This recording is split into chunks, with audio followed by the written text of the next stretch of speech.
Hey, moi c'est Caro, bienvenue sur Ne mâchez pas mes mots. Le but de ce podcast est de t'aider à être dans une démarche de paix avec la nourriture. Donc dans chaque épisode, tu retrouveras des partages d'expériences autour des troubles du comportement alimentaire et autour de la thématique de l'alimentation intuitive. J'ai donc invité plusieurs personnes avec qui j'ai discuté un petit peu avant et ici on rentre un peu plus en détail sur les thèmes abordés. Donc j'espère que tu prendras plaisir à nous écouter. Je te souhaite du coup une très bonne écoute.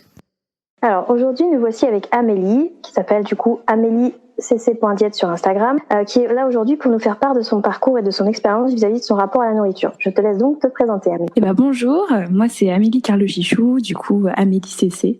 Donc je suis diététicienne nutritionniste, j'ai 25 ans et je suis l'heureuse maman d'un petit chat qui s'appelle Myrtille. Oh, trop mignon. Oh, mais oui, je l'ai vu sur Instagram, elle est trop mignonne. Oui, voilà, vous pouvez la voir souvent sur Instagram. C'est un mâle ou c'est une femelle? C'est une femelle. C'est une femelle, elle est trop mignonne. Mm-hmm. Et du coup, tes études, du coup, tu as fait quoi comme études? Du coup, voilà, pour être diète, du coup, j'ai fait un bac de bio, j'ai fait une licence de bio aussi. Puis après moult essais dans le paramédical, je me suis orientée vers la diététique. Donc, j'ai fait un BTS diète en 2 ans. Et aujourd'hui, je fais un DU à l'université de Bourgogne qui s'appelle Psychologie et pédagogie du comportement alimentaire pour pouvoir me spécialiser dans les troubles du comportement alimentaire et tout ce qui est en relation avec le comportement alimentaire. D'accord. Pourquoi tu t'es tournée vers cette spécialisation? Alors, j'ai commencé mes études de diète en ayant déjà un bagage en psychologie. Et c'est vraiment, moi, c'est toujours ce qui m'a intéressée, c'est-à-dire compter les calories comme ça m'a jamais plu. C'était vraiment, moi, je voulais aider les gens à avoir un rapport apaisé avec la nourriture et du coup, c'était assez naturellement que, même dès le début de mes études, quoi, j'étais intéressée vers la psychologie du comportement alimentaire et c'est pour ça qu'aujourd'hui, je fais ça, quoi. D'accord. Et du coup, tu veux aider les gens à avoir un meilleur rapport à la nourriture, mais ton rapport à toi, il est comment aujourd'hui? Moi, il est bon. J'ai jamais eu trop de soucis de toute mon enfance à maintenant. J'ai jamais eu de rapport conflictuel avec la nourriture. Je me fais plaisir, j'ai pas de culpabilité et je respecte mes envies, mes besoins. Voilà. D'accord. T'as jamais eu de troubles alimentaires du coup? Non, je pense pas. Je pense que depuis que j'ai 3 ans, j'ai toujours été au-dessus des courbes d'endement. Mes parents m'ont fait suivre un rééquilibrage alimentaire au début de l'adolescence et ça s'est plutôt bien passé. Sur le moment, je me suis pas sentie frustrée. Après, dans les faits, je ne sais pas vraiment ce qui s'est passé. Mais en soi, j'ai jamais eu envie de perdre du poids. Je me suis jamais dit oh là là, je suis trop grosse. Oh là là, il faut que je mange moins. J'ai jamais eu ces questions-là en fait vis-à-vis de la nourriture. D'accord. Mais ça a eu des conséquences quand même, ce rééquilibrage par tes parents? Est-ce que ça a eu des conséquences? Sur le moment, j'ai pas perdu de poids parce que j'étais en train de grandir, donc je suis rentrée dans la courbe. Je l'ai fait pendant 2 ans et puis après, quand j'ai arrêté, j'ai repris petit à petit, donc ça n'a pas fonctionné en fait en soi. Pas sur le long terme en tout cas. Mais même au lycée, je me suis jamais dit oh là là, je suis plus grosse que mes copines, c'est pas normal, il faut que je fasse attention. Je me rappelle pas avoir eu ces pensées-là. Pourquoi tes parents du coup t'ont fait faire un équilibrage? Simplement parce que du coup t'étais en dehors des courbes? Voilà. Ou il y avait quelque chose derrière? Non, j'étais en dehors des courbes et mon médecin traitant a dit qu'il fallait réagir, quoi. C'était simplement ça. Ah oui, c'est le médecin vraiment qui a mis la pression à tes parents un peu, du coup, j'imagine. La pression. Après, il n'a pas spécialement mis la pression. C'est-à-dire que ma mère, pour le coup, elle est vraiment dans la culture des régimes, je pense. Dans sa famille, c'est vraiment la peur de prendre du poids. Il y a ce côté-là dans la famille. Donc, je pense que ça venait aussi de là. Moi, je me suis jamais sentie mal dans ma peau. Donc, pour le coup, j'ai toujours mangé avec beaucoup de plaisir. On t'a pas transmis cette envie de perdre de poids, du coup? Je veux dire, après, forcément, on est dans une culture où il y a une grossophobie un peu latente, il y a la culture des régimes, etc. Donc, évidemment que je sais que je réponds pas aux critères sociaux, mais ça m'a jamais...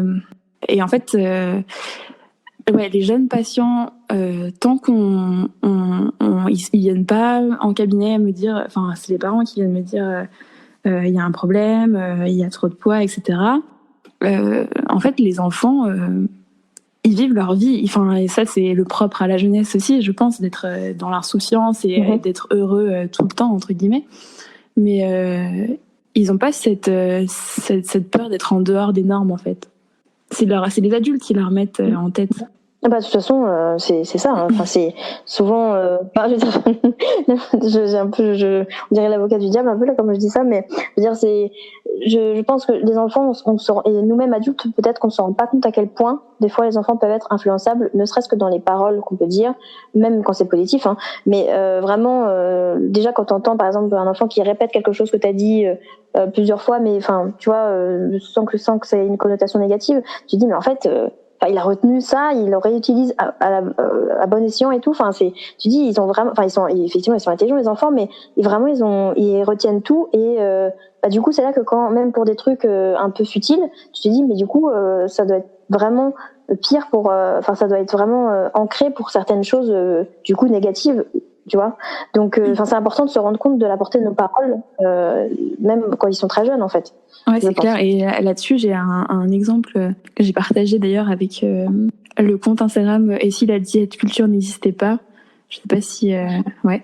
Et je l'ai interrogé. Et du coup, je travaille dans les écoles à côté de mon temps en libéral. Et en maternelle, j'ai vu 2 petites, donc une en grande section et une en moyenne section, qui sont parties en jouant en disant viens, on va jouer à faire du sport pour rester mince.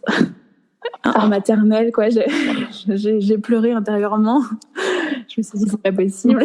Et maternelle, quoi. Je me suis dit, donc là, ça y est, la diète culture est déjà dans leur tête. Parfait. Par rapport au régime et au rééquilibrage, je me demande qu'est-ce que tu penses de l'IMC ? Alors, très bonne question. L'IMC, je trouve que c'est un très bon outil statistique. C'est-à-dire, c'est bien pour faire des données générales sur les populations françaises, mondiales, etc. C'est ça qui nous permet de savoir que 3 personnes sur 10 en France sont en obésité. Ça nous sert à ça. Moi, je trouve que c'est une très bonne donnée statistique, épidémiologique. Après, en revanche, au niveau du soin, au niveau de l'individu en soi, c'est pas toujours très pertinent parce que ça définit pas les compositions du corps. Enfin, on a une masse osseuse, on a une masse maigre, on a une masse graisseuse, on a une masse hydrique, etc. Et du coup, ça, l'IMC, ça le prend pas du tout en compte. Ça prend pas du tout en compte non plus le sexe. Et ça, c'est un vrai défaut parce qu'on sait très bien que la composition corporelle des femmes et des hommes ne sont pas les mêmes. Et ça prend pas non plus en compte l'âge. Et ça, je trouve ça dommage parce que en fonction de notre vie, de nos expériences de vie, et même au niveau de la santé, même quand on est plus âgé, c'est plus intéressant d'avoir une masse, même une masse grasse un peu plus importante, quoi. Ça nous protège un peu plus. Donc l'IMC, c'est à prendre comme un... Ah oui, non, t'as raison. Pour moi, je pense aussi que notre juge, de toute façon, il est beaucoup plus sévère que n'importe lequel, que n'importe quelle autre personne. Mais par contre, je pense aussi quand même qu'il y a des gens qui jugent et qui le disent d'ailleurs ouvertement. Enfin, je parle pas des gens dans la rue, heureusement quand même, qu'il y a des gens qui ne pensent pas haute voix, mais bon, c'est limite des fois. Mais ce que je veux dire, c'est qu'il y a aussi quand même des gens dans les entourages, des personnes qui sont justement qui peuvent avoir une mauvaise estime d'eux-mêmes, d'elles-mêmes, qui du coup ont aussi des proches qui vont pas seulement avoir un regard, mais aussi des réflexions, tu vois, parce que dis donc, t'as vu. Non, mais j'exagère un peu là, mais ça peut être des termes de c'est bon, t'as déjà mangé, t'as vu ce que tu viens de manger déjà ce matin, tu manges déjà encore, donc du coup ça favorise justement dans les endroits où il n'y a pas forcément de jugement à attendre un jugement même quand il vient pas, et à se le faire soi-même, et du coup à se priver, et donc à être frustré, etc. Parce qu'on a tellement l'habitude, on est tellement favorisé à des jugements comme ça, que du coup, dans toutes les situations, on se juge, même quand il y a effectivement pas de personnes qui vont nous juger, qui en ont rien à faire en fait de ce qu'on mange ou de ce qu'on fait en fait. Mais on pense, en fait, c'est pour prévenir d'avoir une réflexion, on préfère se priver. Ouais, c'est vrai. Et là-dessus, j'ai pas vraiment de contre-argument, dans le sens où c'est vrai, et je l'ai observé justement dans ma famille plus ou moins proche.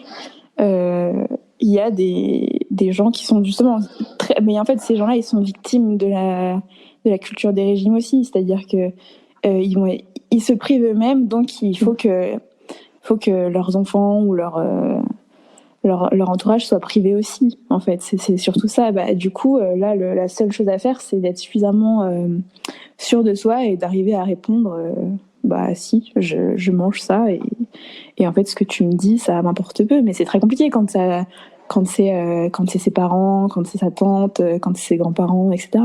Tu viens d'écouter des extraits du témoignage de mon invité. Si tu souhaites accéder à l'épisode en entier, je te mets en barre d'infos des liens où tu peux le retrouver. Merci à toi d'avoir écouté ce podcast, j'espère qu'il t'aura plu. Si tu as des questions, n'hésite pas à les mettre en commentaire si tu veux les partager, ou à me contacter en privé sur mes différents réseaux sociaux en barre d'infos. Si tu es sur YouTube, n'hésite pas à aimer et à partager si tu as apprécié. Également, si tu as des TCA et que tu es en voie de guérison, ou que tu as eu des TCA et que tu en es guéri, n'hésite pas à me contacter si tu souhaites partager ton expérience ici également. Muito obrigada et até logo.